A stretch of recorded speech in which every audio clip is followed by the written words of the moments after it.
Good evening, everybody. Welcome to the late night show. My name is Frankie Olivo. Happy Monday.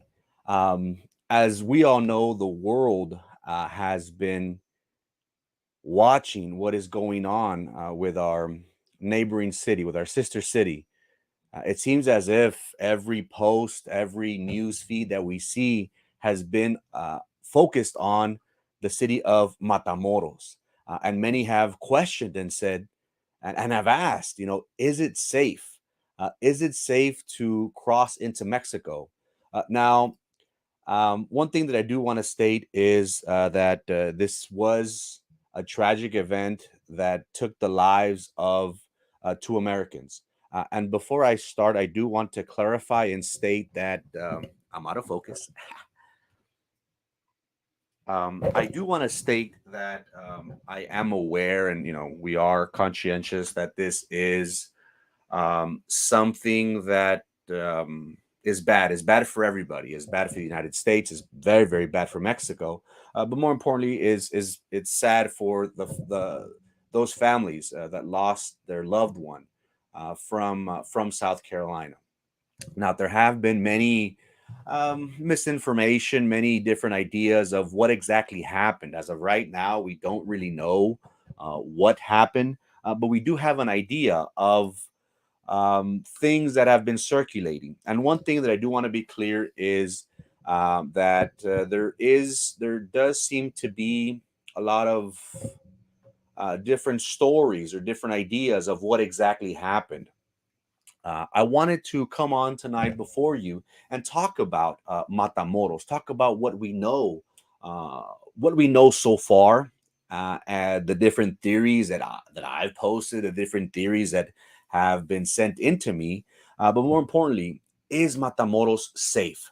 And I also wanted to touch on the big picture, the United States. All we keep hearing is that the United States wants to invade. The United States wants to invade Mexico and use military wants to use its military to dismantle, to target the cartels. As we all know, this war on drugs is a farce.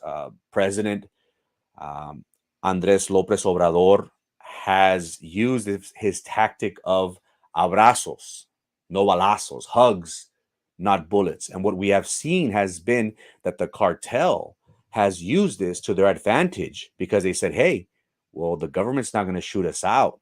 They're more diplomatic. And what we have seen has been that the cartels have had the upper hand um, for the past 3 4 years. That Mexico's current president has led the country. What happened on the Friday morning, which caused the lives of two Americans? And we've all seen the pictures. I posted them already. As of right now, what we do know is that two Americans have been killed in Matamoros through the pressure of the United States with the FBI, the consulate, the pressure that has been put on Mexico to find the perpetrators um, has been something that was expedited. What has bothered me as of late, and I haven't been shy to state this, is if these were Mexicans, would the Mexican government be so quick to find the perpetrators? And that is one thing that throughout this past weekend, I've been talking with colleagues, with loved ones of mine, and I've stated. I just had a conversation with my grandparents earlier when I when I saw them earlier when I picked up my clothes. Yes, my grandma washes for me. Um, I said, you know what? It bothers me that in Ciudad Juarez, where we have seen a large increase of women being raped, of it's not genocide but femicide. Is that even a word? Where we have seen large amounts of women in the hundreds of thousands go missing, and these poor families don't have any such closure. We see the 42 immigrants that were massacred a few years ago at the hands of Los Zetas, according to United States intelligence. But what I'm going at is that it is a common occurrence that whenever it is a Mexican in question that is either kidnapped, murdered, robbed, it seems as if the Mexican judicial system is very slow. But if it's an American, if it's someone um, on this part of the globe, then it becomes a serious issue. And one thing that we have seen has been that Uncle Sam, you don't mess with Uncle Sam's kids because he will rain down on you. What we do know as of right now is that two Americans were killed and two were recovered. Earlier today, we did have these two Americans on the screen. They were transported and exchanged at the port of entry, and they are currently, as of this afternoon, uh, they were taken to Valley Baptist Medical Hospital in downtown Bronzeville, in Jefferson, to attend to their needs. What happened on this faithful day? What we have seen through the video that I posted and shared, and I'm not going to post it because Facebook, as of late, um, been playing ball. They say that I'm promoting hate speech by simply discussing issues that are important to our area. One thing that I do want to touch on is the safety, and this is a picture. I didn't post this picture. This picture is where the Mexican military, Mexican intelligence, their ambulance, their safety team was rushed. It is Elegido Telecote. I may be mispronouncing this. This female with gray braided hair is the individual that was loaded onto the back of the pickup truck. And again, I'm not going to post the video. I don't want Facebook to deem this as a hate speech or deem it viewer discretion is advised. But what we have seen throughout that video is the carnage. And many people have asked themselves, well, what would lead for the cartel to do such a thing? And let's go back to, was it Mark Kilroy, the young man from UT, if I'm not mistaken, during the 80s, where he was kidnapped, and then this whole Santeria issue came about in the early 80s during spring break. Around this time, we also have the case, also in the 80s, of, was the FBI or DEA agent Kiki Camarena, and that just blew the lid on relationships between Mexico and the U.S., and that laid precedence to, if you ever harm an American, and much less a federal agent, we're going to go after you, and we're not going to stop until we get those perpetrators. Um, this is what we have seen since the weekend, that Uncle Sam, that the U.S. has been hard nosed and pressed um, on wanting answers. Happy Tuesday. I thought it was Monday. Oh no, it's Tuesday. Happy Tuesday. But the interesting thing is that we have seen that the United States has been quick to to act. In this picture, we have here one victim, and the other individual that was found alive. He was wounded. And I do encourage you, if you will, to go back to the video and see how gruesome it is. Now, what do we know as of right now? On Monday, the FBI did release a news bulletin and stated that there was a $50,000 reward for the whereabouts of these four Americans. They were traveling in a white caravan with North Carolina plates. They were either intercepted, ambushed, if you call it, and a shootout ensued. We saw how these individuals were dragged from the road, injured, and thrown onto the back of a pickup truck like like animals, unfortunately. But the interesting thing is that we have a certain relationship with our sister city in Mexico, in Matamoros. And what I can attest to, and I'm sure we can all attest to, is that for the most part, Matamoros is relatively safe. Now, I'm speaking from firsthand experience. My family has been traveling to and from Matamoros. My mother and my grandfather. My family is heavily invested in the city of Matamoros. They do missionary work. My grandpa was part of a group. It was really my grandpa, but he was part of a group that built the church. And my grandpa, for the past 30, 40 years, has devoted his life to the missionary work and to the word of God. So Matamoros to him is home. He travels to Matamoros once, twice, maybe even three times a week. And for the most part, the city of Matamoros is fairly calm. Now, we do hear of certain situations of either Americans getting out of line, either they're drunk at a certain establishment, they try to flaunt, they try to act big, and then what happens? They meet with a certain individual that says, "Hey, cálmate o te calmo."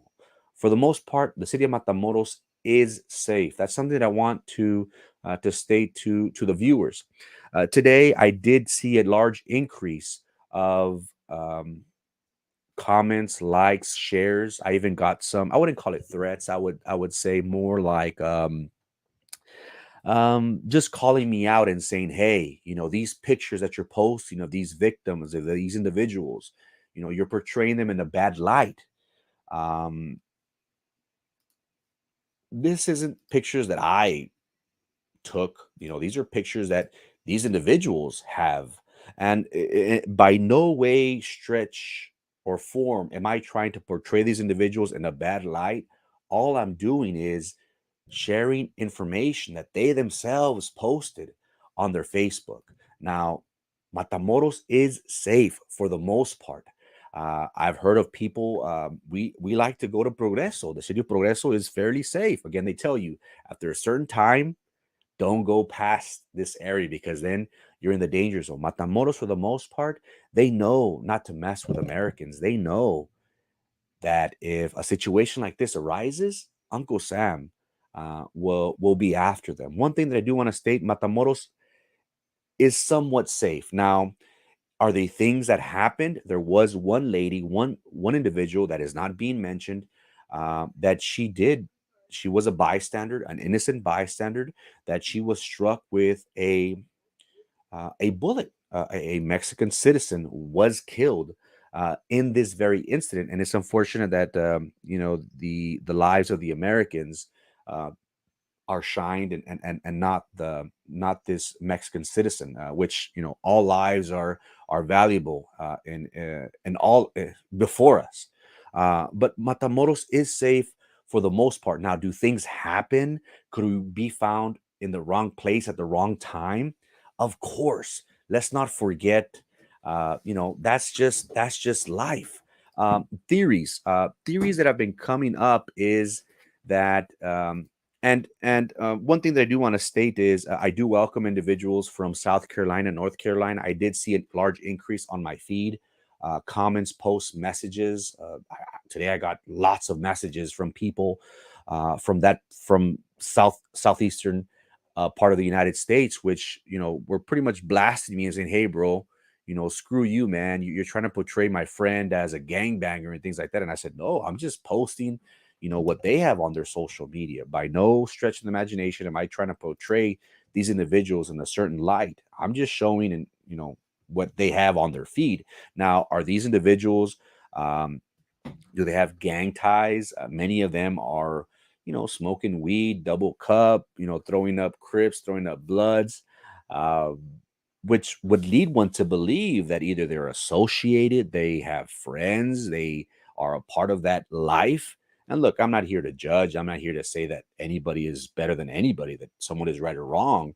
All I'm trying to do is say, hey, could these individuals have gang ties? What was the reason for them to come to Matamoros? Now, one theory, one explanation came from the mother of this young woman that survived this whole ordeal.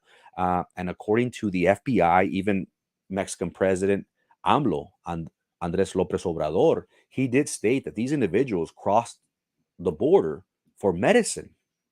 According to the mom, these individuals crossed because the female was going to get a BBL, a Brazilian butt lift. The reasons why she had three men with her was because she was going into unfamiliar territory. We all hear the stories on the web, on the news about Mexico being a jungle, and that is their explanation of the reasons why this female, this young lady, this young woman was accompanied by three individuals. Now, one theory that is not far fetched, and one that has been circulating throughout the Mexican podcast. And again, I try my best to keep my ears open on both sides of the border because, again, what happens in Matamoros in some sort of way affects us here in Brownsville. And one theory that we've been hearing as of late has been that the doctor was involved. One thing that I do want to state is that I do have friends that live in Matamoros, and I always try to get their perspective, always because they have their ears and feet on the ground, and and ears on the ground as well. Um, and I always ask them, what's going on? Is the city safe? Whenever there's certain turmoil with the cartels, I always ask, hey, how are the streets? Is it safe? Can people go out? Do they mess with people? And they say, you know what, Frankie, si no andas en ese ambiente, you're fine. If you're not involved in those type of activities, you're fine. Just don't act right. They don't mess with you. But one theory that has been going around has been that these individuals that they crossed, and again, I've been hearing stories galore. One theory is that they were going to pharmacies, bouncing off pharmacies, trying to get either Percocets, trying to get prescription drugs, Xanax. And let's not be dumb. Whenever we go, and I like to go to Progreso because I like to walk. I don't like to take my car into Matamoros. My family does. My family has the Sentry. They go during the day. Whenever they come out at church at night, they're quick to go to the bridge. No problems. But I personally, I prefer Progreso because we can walk, and it's probably about 1 to 2 mile radius of shopping plazas. You could get a mani pedi, you could have food. They got entertainment centers, bars and grills, things like that. But the funny thing is, whenever you cross Progreso, as soon as you cross Progreso, there's people offering you Xanax, Percocets, hydrocodone. I don't even know what they call it. You want mota? ¿Quieres pase? You hear these things. Viagra. I got, to all the men, Viagra. Who wants Viagra? Viagra, Xanax. Because they know that a lot of individuals on this side of the border is hooked on drugs. I just finished watching a CNN town hall of the opioid epidemic that we have here in the United States, and it's very scary, ladies and gentlemen, because back in my day, and probably you that are watching, you could attest to this, that back in the day, all we heard about was weed and cocaine, and if you did cocaine, oh my God, that's like the worst thing ever. Smoking weed, I know my family won't like this, but I think it's probably safer than alcohol. But again, don't tell my family because then they'll say that I'm a I'm a weed supporter. But again, I always tell everybody, don't drink. It's bad. If you're gonna do anything, smoke. You'll be fine. But again, don't tell my family because my mom will slap me, and she has before. But one thing that I do want to state is that once you cross into Progreso, you know, Xanax, Pase, weed, morphine, codeine, they're offering you this and they're publicizing it. It's not a secret. Now, one theory that has been stated about these individuals is, were they going to pick up drugs? And it is stated that this woman, she was going to get a BBL according to her mother, but that she had over a large sum of cash on her person. Some are saying 7,000, some are saying 10,000. I've asked individuals, how much does a BBL cost? Some females say, you know what, for the most part, many people go to they go to Monterrey. Many people that are familiar with the area, they go to Monterrey. Some they go to Reynosa because they have some Colombian doctors on that part of in Reynosa that deal with cosmetic surgery. Now, the interesting thing that has been stated is that these individuals that they were out looking for drugs. Now, again, these are theories, and Amy, I do have respect for the families involved, and again, me coming on here is not for cloud, is not to get likes or shares. Uh, I'm trying to understand because again, the world is watching. This is an international issue that is uh, going to be blown up if it hasn't been already. Again, we have to understand, looking at the big picture, the United States is already talking about invading, of using military force to combat the drug cartels, and they want to classify. Senator Graham and Senator Crenshaw earlier stated that the cartels should be categorized or classified as a terrorist group. Again, everything I post, everything before I come on here, I have nothing but respect for these individuals involved. But what I want to address is the issue, the big issue that we're dealing with here, because this is an international problem that is going to get even bigger, um, in my opinion. So I do have respect. I don't come on here without preparing. I don't shoot from the hip. I come prepared. And the issue here is that we want to address these important issues because, well, it affects us. It affects us here, being neighboring cities. Jets, Jets, Jets, Jets. Happy belated birthday to your grandbaby, man. Hope you're doing well, Miguel. Que te la pases bien, bro. But the issue at hand is the theories. Some have said that these individuals were getting Percocets. They had a large amounts of cash. The mother was saying that her daughter was going for a BBL. Now, again, I've asked women in our area, where do people go to get a BBL? And they say they go to Reynosa, they go to Monterrey, because the Colombian doctors are in Reynosa, and Monterrey, being Monterrey, it's world renowned physicians and medical doctors from pretty much all over the world, actually, that practice there. Um, but did this woman travel thousands of miles just to get a BBL? Perhaps another theory that has been thrown out is that the doctor was involved. And let's not be um, let's not play dumb. The cartels work with doctors. They have to have a doctor because whenever their soldiers get hurt, where do they take them to? They take them to their doctor. Now, am I saying that every doctor is corrupt? No. What I am saying is that there's some sort of relationship between businesses, doctors, physicians, dentists on that side of the border with the cartel. Why? Because La Maña, the cartel, they go to these establishments, they go to these businesses and say, hey, you have to pay a certain quota each and every month. If you don't pay a certain quota, guess what happens? They'll strong arm you. They'll either light your business on fire, they'll kidnap you, they'll break a leg to know that they mean business. Now, this is something that is proven. I'm not making this up. I'm not saying this out of my this is something that many businessmen, that's why many physicians, either dentists, doctors, that's why they prefer to practice over here, because of that tax. And we're talking about a couple $100, depending on what type of business you have.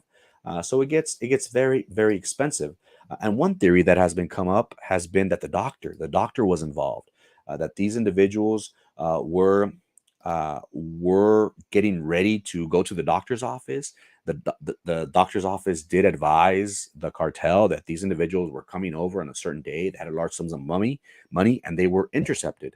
Um, Another theory that has been thrown out has been that they were Haitians, and Facebook um, is wanting to ban me because I made a comment. Somebody asked, what's the big theory that is out there?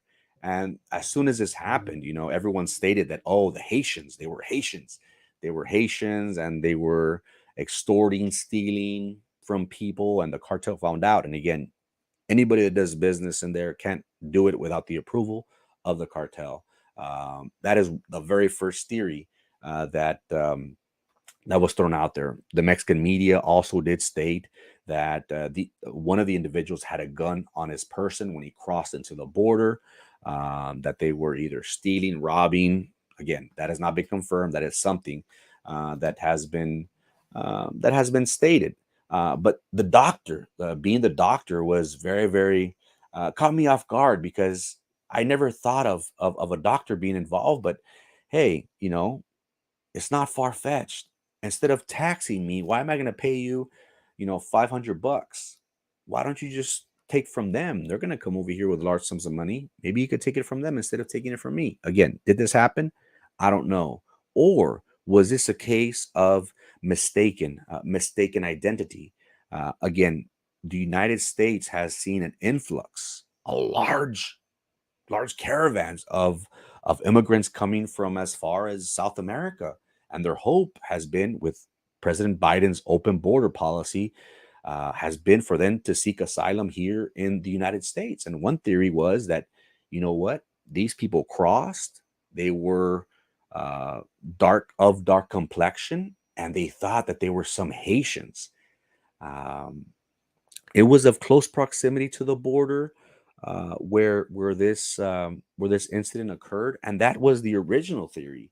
But again, the president has stated openly that that's not the case. That they were Americans. That they were simply crossing over uh, for for medicine. Now, what group is in charge of Matamoros? And um, I was weary about posting this information because again, you don't talk about these people just like that. But again, this is what United States intelligence has has thrown out there. What we know about Matamoros is that there's certain factions that control the city. Now, are they independent contractors, independent drug dealers? Of course, this happens throughout the whole border of the United States. But what we have seen is that the faction of Matamoros currently in control is two factions. One is the old guard, Los Ciclones of Ociel Cárdenas, which he is set to be released. And if you don't know the story of Ociel Cárdenas,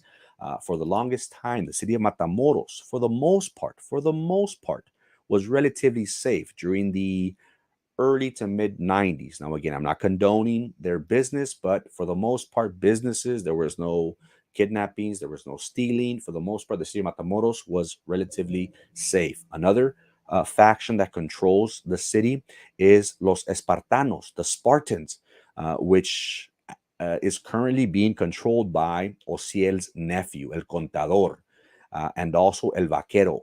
All these three individuals that you see on the screen are currently incarcerated. Again, Ociel Cárdenas is set to be released later this year. Will he cross back into Mexico after all the information that he gave? And he turned on a lot of his colleagues. But what we have seen as of late has been, Matamoros for the most part is a relatively safe city. Now, what bothers me is throughout this whole ordeal was the individual that they pinned this on. This is the individual that they're stating was the perpetrator. This individual by the name of Jose Guadalupe N. Navares, or whatever his name is, they're saying that this 23-year-old was the perpetrator for these crimes. Now, the way the cartel works and the way any criminal organization works is that they have a fall guy. Now, what we have seen is on this part of the U.S. is that there's always that fall guy. Hey, we'll take care of you. We'll take care of your family. You just gotta take it for the team. Now, are we to believe that this young 23-year-old was responsible? Was the mastermind behind this? No. Was he one that was given up? More than likely. Um, Now, again, this has caused an uproar because, again, we're dealing with the lives of U.S. Uh, U.S. citizens. Now, this is going to be blown out of proportion, and I don't want to be redundant, but I want to make one thing clear. The United States is going to use this incident in particular to pass legislation for allowing the US to intervene in Mexico. We have seen the failed policy of Mexican President Abrazos no balazos, of hugs, not bullets, be a total failure. Now, we can be here all night and discuss the failure of the war on drugs with both countries, US and Mexico.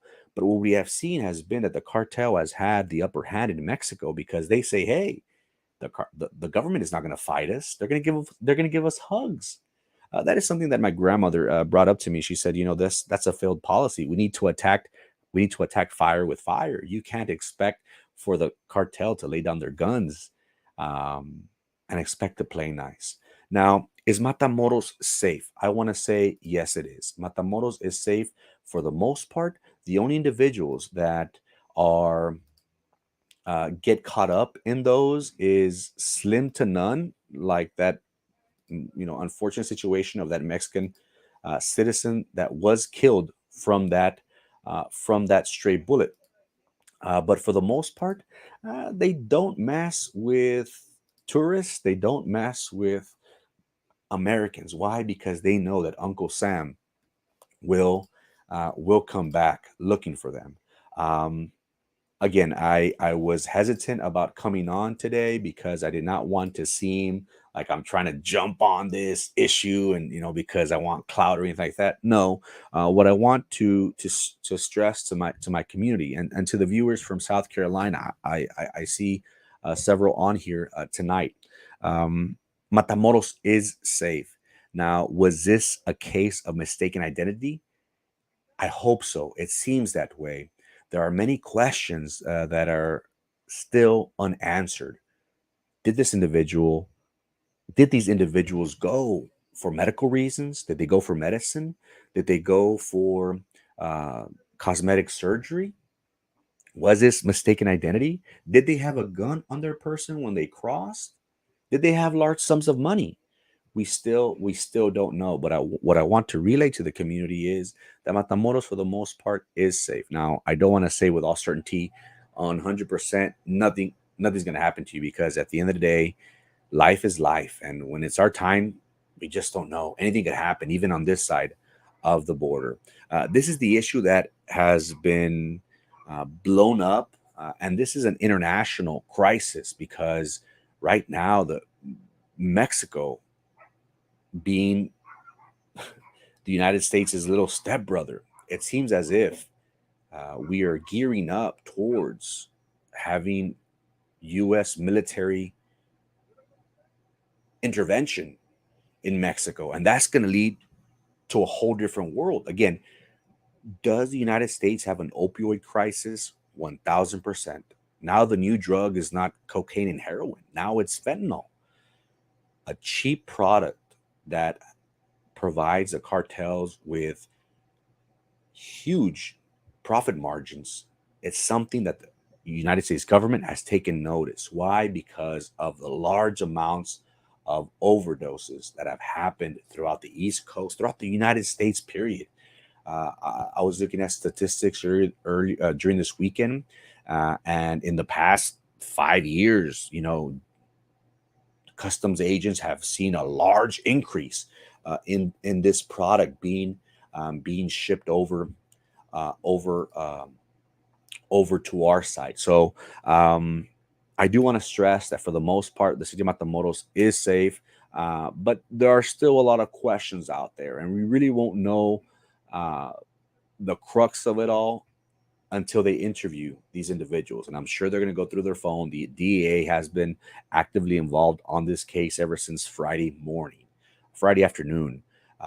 So we really won't know what exactly happened. Now, is the U.S. going to state, let's say, and again, I say this with all due respect, but did those individuals go for, did they have ulterior motives? Was this a drug deal gone bad? And all day today, my phone was blowing up all afternoon, ladies and gentlemen, and I've got so many theories.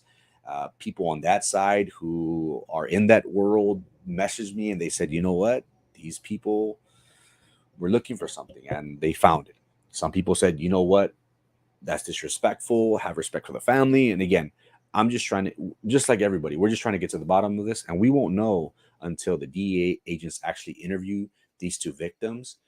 actually go through their phones. They're going to go through their bank accounts. They're going to go. There's going to be so much investigation done because this is a international issue that has blown up, and we are at the crux, ladies and gentlemen, of seeing something that we haven't seen in all our lifetime, and that is having the United States intervene militarily to combat the war on drugs, the war against the Cartel de Pacífico, Cartel de Sinaloa, and El Cartel de Jalisco. This is the issues that we're dealing with, and this greatly impacts the city of Brownsville because if you turn on Fox News, if you turn on MSNBC, if you turn on CNN, all you hear about is the city of Brownsville, the city of Brownsville, the city of Brownsville. This is something that we should all pay attention to because this is going to affect us. Now, who is it also going to affect? It's going to affect our commerce. It's going to affect many individuals.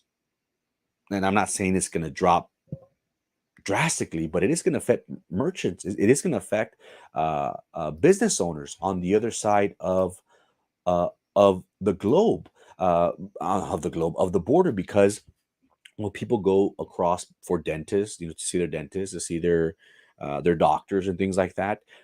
So people are going to be reluctant to go over there.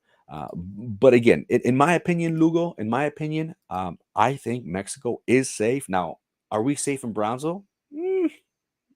According to according to the latest poll, the city of Brownsville is the 16th safest city in the United States. Again, it depends who you ask exactly, but for the most part, the city of Matamoros is relatively safe.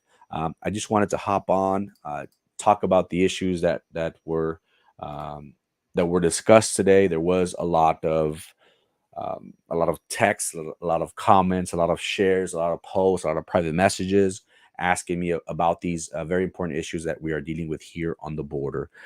Thank you for tuning in. This is what we're dealing with. The city of Brownsville, we are in the national spotlight, and it seems as if it's not going to stop anytime soon. Thank you for your time. Have a good night.